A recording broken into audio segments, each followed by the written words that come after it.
Hey everyone, welcome back to She Can Fix Things, the channel that helps you save money one fix at a time.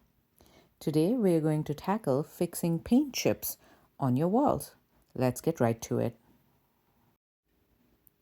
For this project, here's what you'll need before we can get started. You'll need some paper towels, some water, and a container, preferably a container that you're okay throwing away. You'll then need the accurate paint colors that reflect the paint on your walls. I bought one tool, which was the Hyde 6-in-1 painter's tool. You probably are wondering what my cake spatula is doing here. I will let you know right here that I used that cake spatula to go ahead and apply the spackle that went on my wall. And that is a spackle that I bought. It's basically one that doesn't require a primer. I then used that's my makeup blender sponge, blending sponge. And I used that, and I'll let you know why. And then paint pens. This is one of my best purchases from Amazon. And these are excellent to do touch-ups around the house. Highly recommend it. And then I got this spackle, one-time primer, patch and primer, and it basically doesn't require a primer before I paint. So it's a 2-in-1 spackle. And it's super lightweight. So let's go ahead and get started on the repairs. Step 1, go ahead and prep the area.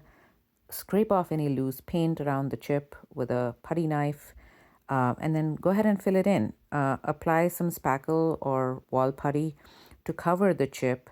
I ended up using my cake spatula to put some of the putty on there and then smooth it out so that it's flush with the wall.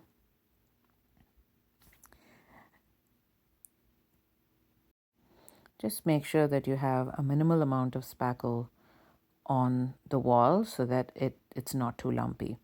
I do have a textured wall, so I wanted to make sure that I don't smooth it out too much and that some amount of texture remains on the putty. So I just took a wet napkin and took off all of the excess putty all around the chip. I waited for about 40 minutes and let it dry completely before I started to paint. I then used my paint pen to dab the paint over the chip until it was fully covered.